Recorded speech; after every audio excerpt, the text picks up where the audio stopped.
Y'all knew this was coming. The codes of light you carry inside anchor a new way of life. Heart-centered being, awareness and seeing. You are out on the leading. Hello beautiful lovers, and welcome back to my channel Soul Journey. My name is Beck, the Expansion Doula, and today we are going to be taking a little bit of a path down my current self-love practice and my current joy.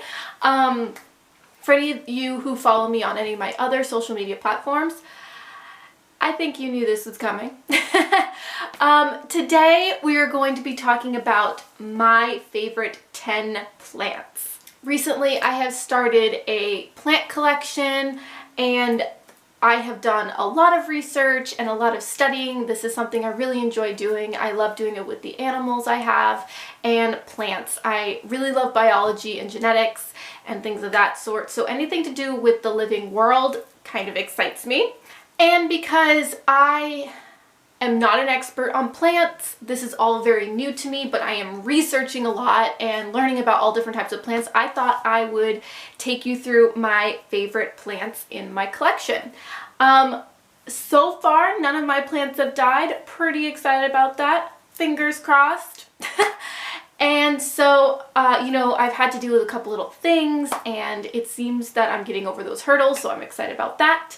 And some things are in the process. One of my plants here is looking a little unhappy, but it is one of my favorites and I really love it. But what's exciting is I've changed some things up and now it looks like the new growth on it is doing well. So I'm super excited, so I'll show that to you.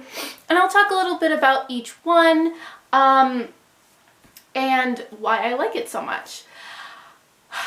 If you like this video and you'd like to see more videos like this, definitely hit the like and comment down below because I'd love to know if you're more interested in lifestyle stuff or if you're into plants, if you'd like to see more of that.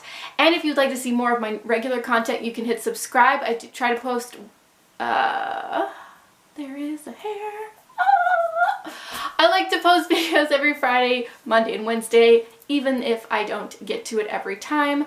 Like my last video, I had it scheduled for Monday and something went wrong, so it's up today, so we'll see how that goes.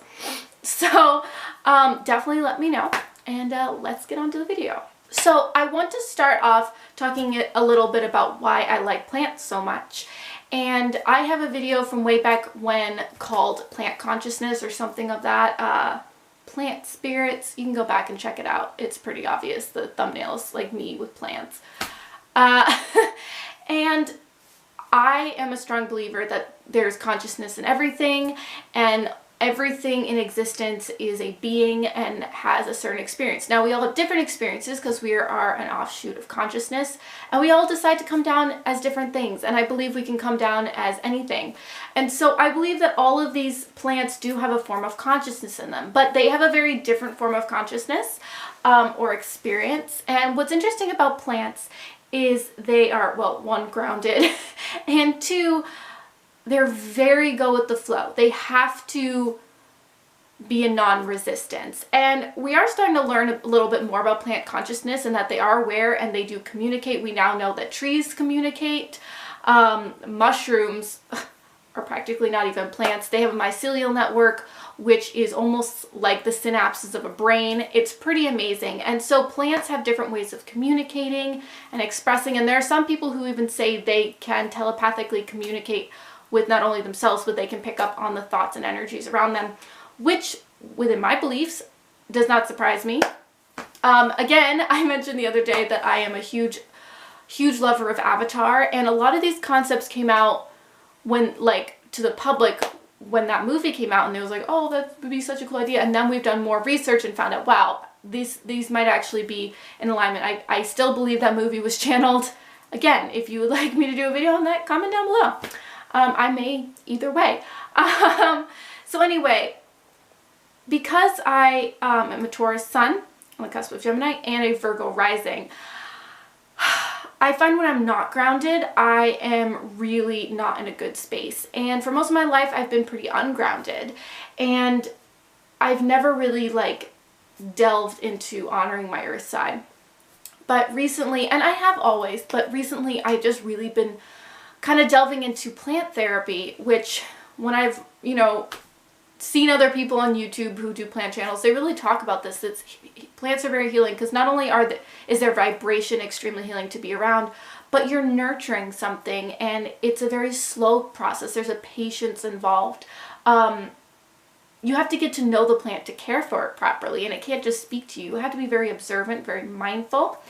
And because their frequency is a very non-resistant frequency, they can't go anywhere. Well, at least not very quickly. They can grow and they can move towards the light, and there is a consciousness there. There is a sense of allowing. And to be around that frequency can be very healing for humans who are often not very good at that. I am kind of considering looking into the idea of plant therapy and how it can be used more on the planet. We have art therapy and animal therapy and all of these things, but I think we're kind of missing the boat on the plant therapy. And the reason I feel like there's evidence for this is people garden for their health. Older people often, when they're gardening, they live longer. There's real evidence that like working with plants and dirt and in the garden can be really, really healing. Also that connection to earth. Most of us aren't connected to earth at all. Whenever we walk outside, we're wearing rubber shoes. We're not connecting, we're not grounding. We live in buildings. We often aren't outside. And when we are, again, we're not barefoot. But when you garden, you are deeply connecting with the earth, and that can be extremely healing because our bodies are from earth. And as much as we may feel very disconnected spiritually or on a soul level from the earth, our bodies are a part of earth, and we chose to come here, and our bodies work best when we are connected to our mother energy source and our mother healer. So that being said, I want to get into my current favorite plants. Hydration. I love the quote. It's like, I'm going to paraphrase it, but it's basically we're plants with complicated emotions. We need the sun, we need water. Anyway, so a lot of these plants I like for aesthetic reasons. But some of them I'm just very drawn to. I like the energy of them, and some of them I'm feeling very, like they're growing well, which is always exciting. So let's get into the plants. So these are in no particular order, and I have them all right here. They're so beautiful. Oh, I love them. So let's get into it. The first plant I want to talk about is Pilea, and this is, I believe, called the Japanese money plant. Now, according to a lot of people, this is a very sought-after plant, and it was really hard to get for a while in the United States. Apparently in other countries it's like really easy to get, but here it was difficult. And I think I'm like just behind that wave because I found these like in Hannaford. One of my Pilea plants was super unhappy in the room I had it in. I was very new to plants. It was like the first plant I got, and it was just, its leaves were like not happy. So I had to cut it all back, and I finally put it in my plant room. That one's up there, and it had 4 leaves, but now it's sprouting a new leaf, and I'm so excited. But my other Pilea seems to be doing pretty darn well. It's got a couple new leaves growing there, and it is just happy. I did repot this into another little container. This is a nursery pot that I actually got from another plant, but it just needed a little extra space, but not too much. You don't want to overpot a plant, you might say, and when you repot a plant, you don't want to put it in that much bigger of a container. For some reason, it really shocks them. Like, it's strange. Like, you can put them outside and they're fine. Some plants you can put outside and they're fine. But others just get really shocked, but they get shocked when you put them in a pot, is what I'm trying to say. And so when you replant a plant in a pot, you don't want to go up much bigger than what you got it, maybe like an inch or 2. This one is probably like less than an inch bigger, but it was just really small. Those like little plants you can get at like the grocery store. So it is super happy. It's started growing even faster since I put it in here. I did put one of these little fertilizer sticks in here. I don't know if that's part of it, but it's happy and I'm loving it. And there was something kind of cool about having one of my first plants be one of those like cool plants, because I find humans interesting, and I think it's cool, and there's a reason why this plant is popular, because it's freaking awesome. And yeah, it seems to be pretty happy in here. Most of my plants are in my plant room because the cats are destructive.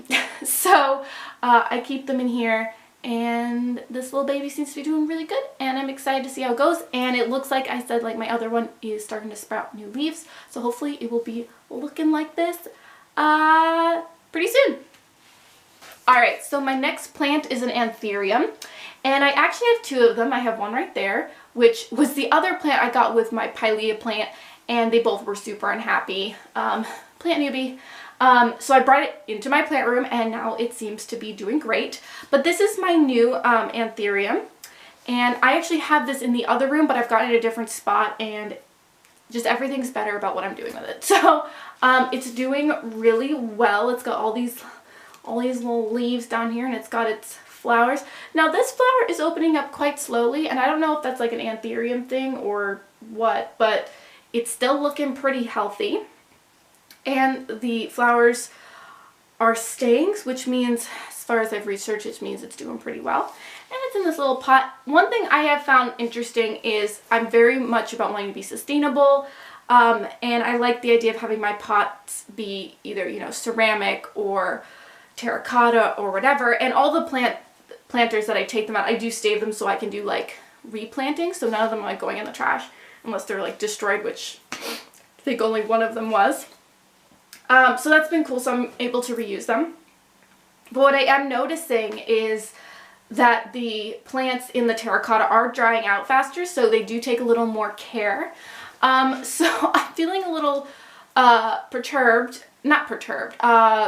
divided on whether or not the plastic is a good idea, because it's less effort on my part. Maybe I just need to stop being lazy. But this one, like a lot of the ones in the plastic pots, I have to, you know, water maybe twice, you know, half the amount that I watered the other one. So I'm working on that. If I do get more plastic pots, I'm just going to get secondhand ones. I really don't want to, you know, be in that industry. But anyway, this one's looking really good. Its leaves are looking all shiny and beautiful. There are a couple little things, but I believe this was there when I got it. So anyway, that's anthurium, and I love it. My mother just got this amazing one. It was like pink and like orangish. I almost got it. I decided not to. Kind of regretting that. But at least I get to go visit it at my mom's house.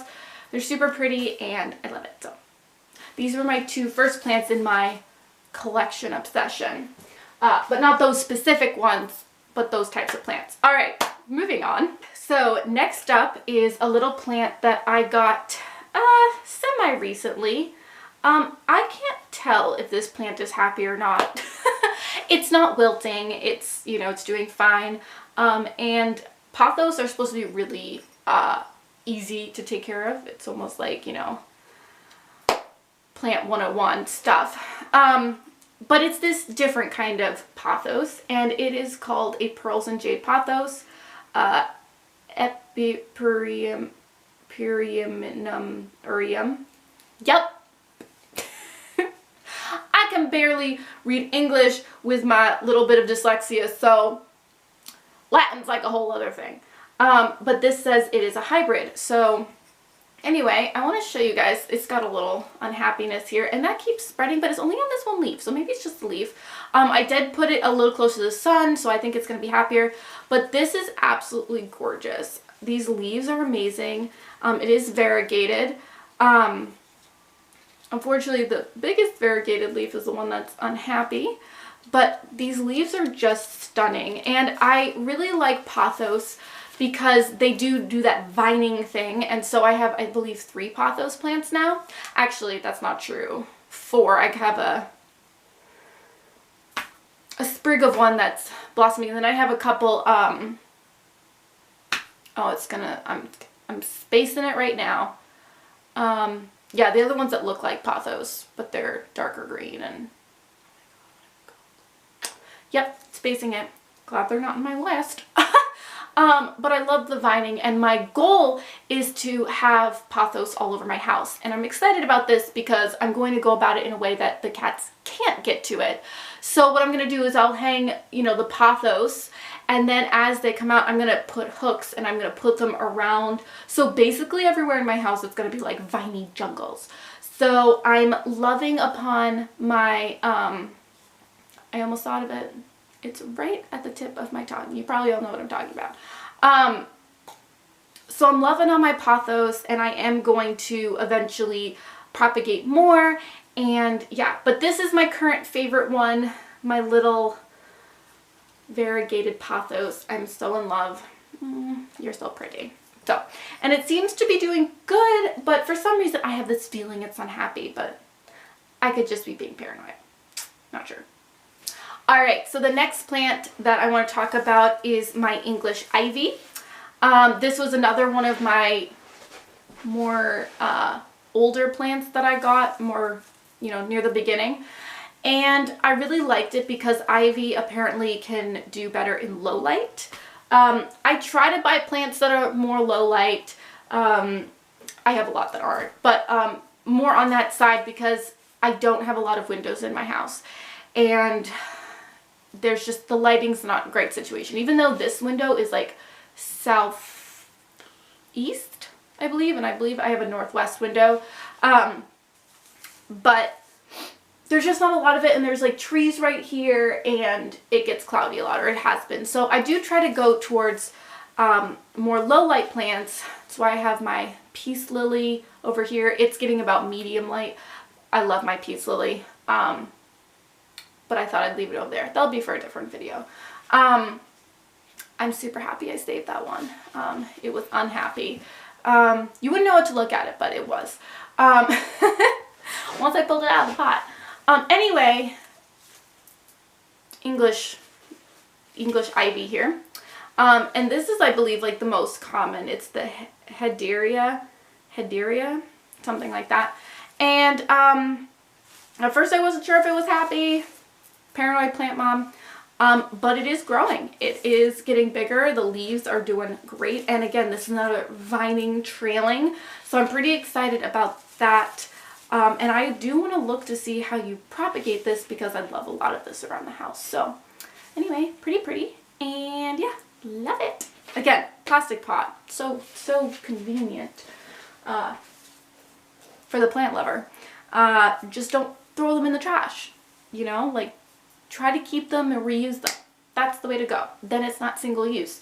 All right, next up is my current obsession. I don't know why this became my current obsession. I don't know what it is about them. I just, when I look at them, I'm just like, oh, I love you. And I like a lot of different ones in this. I'm hoping to get a trimming of one of these from one of my friends because I loved it, and they were telling me it was something else, and I was like, I don't know. And then I found out it was one of these, and I was like, well, of course I loved it. So I actually have 2 of these types of plants in my 10, but they're different. So my next one is a Hoya. And I'm not sure exactly the type of Hoya this is. I think this is one of the more common ones. I love this. It's so cool. Hoya are known to be a little finicky about watering, so it's important to be very aware of them. And I watched this video that seems to be working for me when it comes to watering. I think this might be a new leaf. I'm not sure. Either way, I'm excited. It's super easy to overwater Hoya. Super easy. And I believe that's because they're arboreal, which means they're like in trees typically. So you want their dirt not only to be very porous, sometimes it's good to use like orchid bark and like have a combination so it's airy, but it's super easy to overwater them even if their dirt is dry.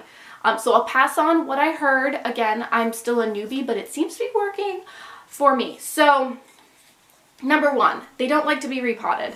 I do have this other potted plant, potted thing that I got for it, so eventually I will be repotting it, but I don't have the exact soil I want to pot this in, so that's why I'm waiting. And they don't really like being repotted anyway, so win-win for everybody. So it's in here, so that's number 1. They don't really like to be repotted. So like once you get in the pot you want, if you are going to repot it, just like let it sit until it's like absolutely necessary that you repot it. So it's in its nursery container, which is totally fine. But this is what she said. You listening? If you want to do Hoya. And again, it seems to be working, but this has only been my experience. Do your own research, of course. So, you don't rewater when the Hoya dirt is dry. No. There's still enough water in the plant. When you want to water it is when you look at the bottom of the leaves, which mine are not because they're not looking fab. You'll start noticing like little crinkles on the back of the leaves, and these are really smooth. So that kind of like not wilted, but that slightly like pre-wilting look on the bottom of the leaves, and you'll kind of bend it up and it'll be a little softer. That is when you water your Hoya, and then you water it thoroughly, let it drain out completely, and then you just leave it. And you don't want these in like crazy sun. You want them to be like medium light. Look at the light things, because I know where I have mine, but like just do your research. And this one seems to be really happy, and I think there's another little leaf going right there. So that's exciting. But anyway, that's when you want to water it, when it gets a little ripply on the bottoms of the leaves. So again, it's just about mindfulness and taking care of it. And then for like extra drainage, I have a piece of rose quartz in the bottom here so that it can be sitting up out of its pot. That I'm keeping it in. I am keeping it in this pot, but it's in its nursery pot. And so that's where I keep it. And it's a happy little camper, which makes me happy. Alright, the next plant I have, I'm super proud of. And at first when I saw this plant, like in people's videos or on their Instagrams, whatever, I was like, it's okay. And then I saw it in real life and I was like, I need it. Plants are amazing in real life. They give off this like energy that's just magic. And I'm really excited about this plant because, well, I heard from a couple people, well, one person, that they're difficult. I have not found this to be the case. Maybe I've just, beginner's luck, have it in the right spot, but I'm super happy. And the reason I know it's happy is because it is growing like crazy. And of course, I am talking about, of course, I don't know why that wasn't of course, my string of pearls. And I'll tell you, this little plant is freaking awesome. And all of this new stuff here, like this plant was like probably like an inch and a half shorter in all directions. All these little new growths here, all that's since I got it. These were all like just yeah, these are all new growths and they are so happy. And this is a really tiny one. Oftentimes you can get them, they're a little more full. But I got this little one, I believe it was like $3 or $4, maybe $5, at this nursery. It's my favorite place. But anyway, I have it in my window, and I'll leave it there. Sorry. I have it in my window, and it seems to be happy, and it is growing, and I'm really excited. So I'm excited to see this morph because it's going to be so much more obvious to see the growth on this, obviously, because it was so small when I got it. And yeah, so that's really cool. So hopefully next time I show it to you, it'll be even bigger. But this is doing well. This is a succulent, a type of succulent. So you're going to want to take care of it more like a succulent. So letting it dry out, don't overwater it, etc. But anyway, pretty excited about that. All right, the next plant I have is my other Hoya.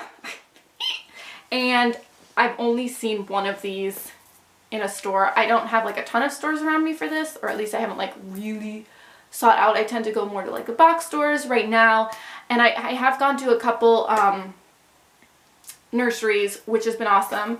But this one was actually at Lowe's, I believe, and there's only one, and I was like, oh my god, I need this. I think I got it for my birthday actually. Yes I did. I got it along with this little baby. It was a few days after my birthday. I was with my mother.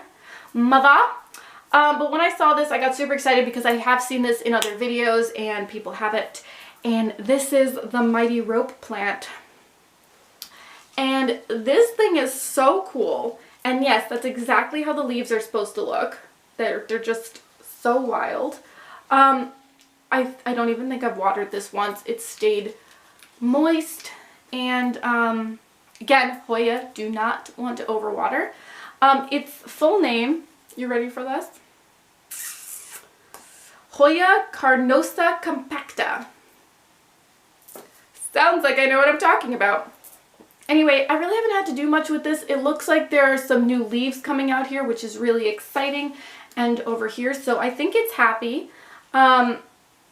It's just up in my window. These, they say they need a highlight. I know mine doesn't get full highlight all the time, but it is right next to the window, like in the window, and because not a lot of light comes in there, I know it's not going to like damage the leaves, because even the most light this window could get, it's only going to be for an hour or two every day, and since this needs highlight, I'm not super excited. But these remind me like of like bean pods. They're so cool, and like the feeling of them is so interesting. But anyway, this is another Hoya. Love it. And if you guys are interested, I will definitely show you when I get it, if I can get it, the trimming of that other Hoya from my friend. So anyway, that's my Hoya carnosa compacta root plant. Yeah. Alright, so this next plant has been having some trouble. But I got it because I saw it on Instagram. I was like, oh my god, that is like the coolest plant ever. Now, I have changed up its care a little bit since researching it, and it seems that the new leaves are doing well. So don't judge me. We're all learning here. It's a process, right? So this is a Rex begonia. I think it's called escargot plant, and this is what it looks like. It's got these like swirly leaves. Now the problem is you can see they're browning on the edges, and this one's super unhappy.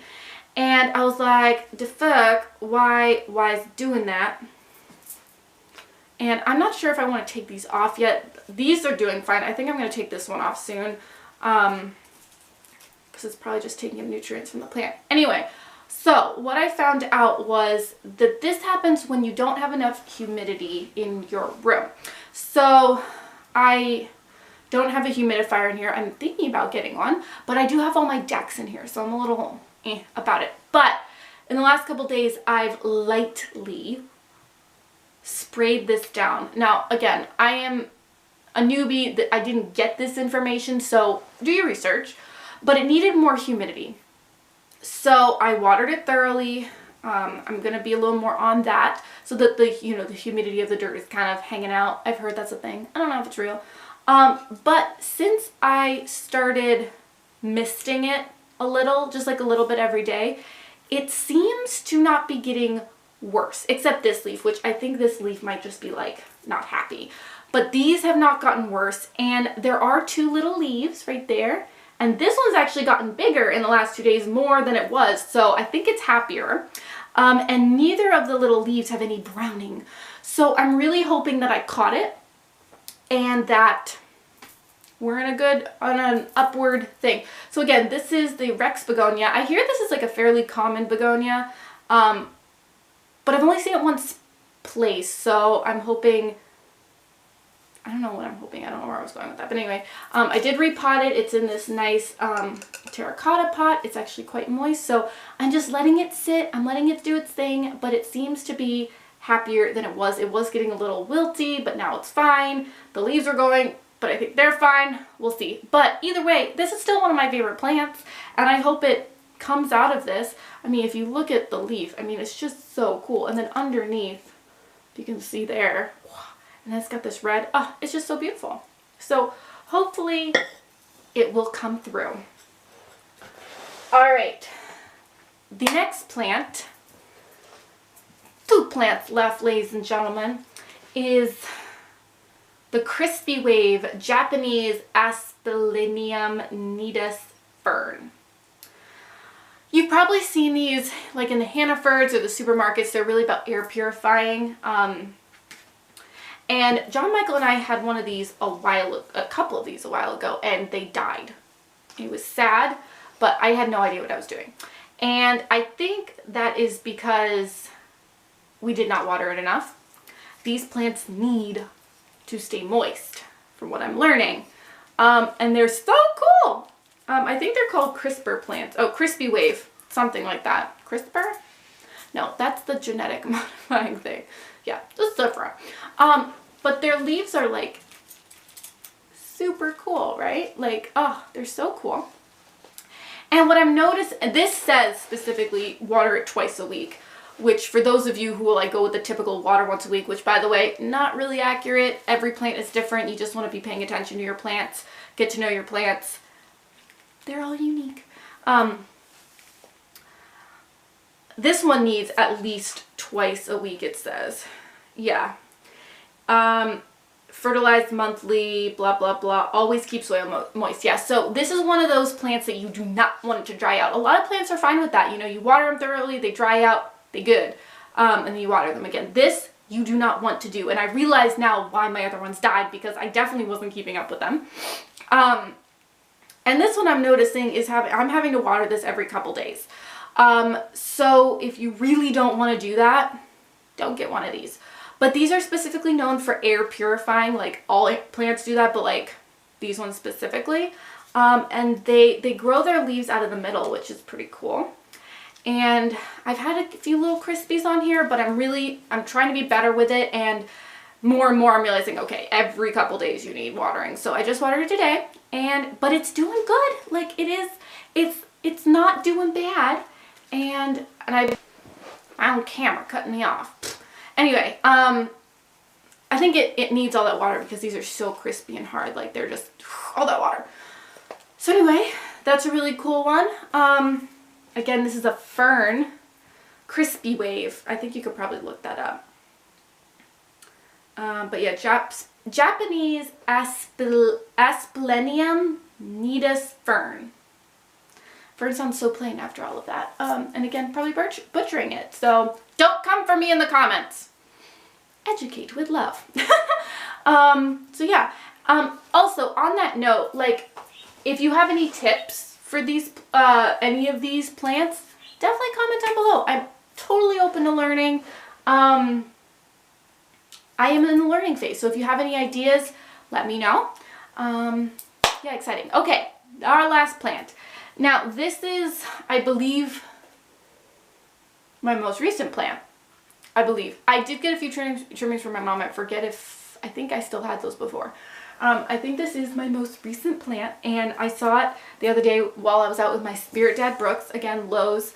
Lowe's does not take care of their indoor plants well. A lot of people I see on YouTube have like realized this, but every once in a while there'll be a gorgeous one, and you gotta go for it. So this one, I don't think I've ever seen this anywhere else. Not saying they aren't common. I just haven't seen it. I have, I believe, seen this on Instagram, but I'm not sure. Anyway, this is called Trailing Elephant Bush. I'm not going to try to pronounce the thing. No, I am. There it is. The brain was already going for it. Portulacaria afra prostrata. Yep. Now this likes full to part sun. This was only $11. Pretty excited. All these plants, I believe, have been under $10. The ivy might have been $11. And I believe the rope plant, the Hoya, may have been a little more. But like, I don't think over 15. Like, these have been good. And this was 11. Anyway, this is my trailing elephant bush. According to natives, supposedly, this is on the tag, so that's what we're going with for now. They're drought tolerant. They're from Africa.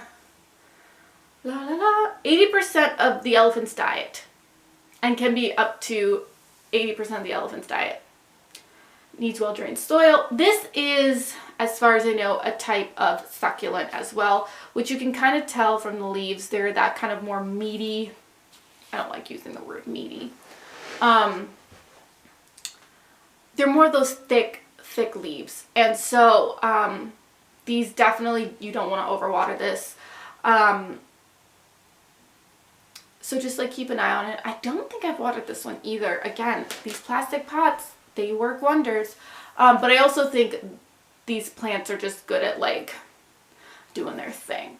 But anyway, gorgeous plant. I saw it and was like, oh my god. And we had to actually run out, so Brooks was like, just get it. Just get it. I was like, okay. And it's got these beautiful red stems. I like making my decisions, you know, like if I like something, I'll be like, oh my god, I'm getting this. But I do like to be like fully, and I was like, I don't know, like should I get one? And he's just like, just get it, we have to go. And I was like, all right, I guess you're coming home with me. Again, this is in my window. I would say my window probably gets like part sun. That's kind of where I'm at right now. In the window, they're at least getting some light through the day, even if it is filtered. But anyway, that's my a trailing elephant bush. It's beautiful. I'm curious to see how trailing it gets. I have not done a lot of research on this one. I'm sure I will, but I'm excited, but it's fairly new, so I'm just loving it. So anyway, I'm not sure about the toxicity of any of these plants. Philodendron! That's the word I was looking for. Philodendron. I know philodendrons are toxic to animals and people, so don't be putting those near your animals or pets, or babies. But I don't know which ones of these are toxic because I don't have my animals around them. So definitely do your research. But anyway, those are my top 10 favorite plants I currently have. I love you all, I promise. But those are also the ones I've been kind of doing more of the research around. I've done research on all of them. But these, I don't know, these ones just, they give me joy. Anyway, so thank you so much for watching. If you have any questions, comment them down below. Let me know if you like this video. I do want to do videos that bring me joy and excitement, and I also want to make videos that I would enjoy watching too. So that's what you're gonna get. But definitely comment down below if you enjoyed it, or if you did enjoy it, whatever. Again, would love. Let me know. And yeah, if you have any questions, or again, if you have any constructive criticism, would love, definitely share it. I'm really enjoying my little foray into plant care. So anyway, thank you so much for watching. Again, if you like this video, please hit the like and hit subscribe if you want to see more videos like this. On Fridays, I do readings for the collective. And on Mondays and Wednesdays, I try to post more lifestyle and spiritual practice videos. So self-love, connecting with spirit, veganism, all that good stuff. I haven't actually done a veganism video in a while. Comment down below if you'd like to hear more about veganism. If you follow my other social media platforms, definitely talk about it there. But if you'd like more of that here, I would love to. And maybe I'll do some videos with my partner, John Michael, because we are vegans together. So let me know. And yeah, if you go down into the description down below, I have all my other social media platforms along with my Etsy shop where I sell all kinds of magical soul journey tools. And I also have my readings over there. So if you'd like a personal reading with me, you can check that out. And yeah, I think that's it. So thank you so much for watching. Let me know if you like this. Many blessings, you guys. Namaste. And don't forget, it is all about the soul journey. Bye.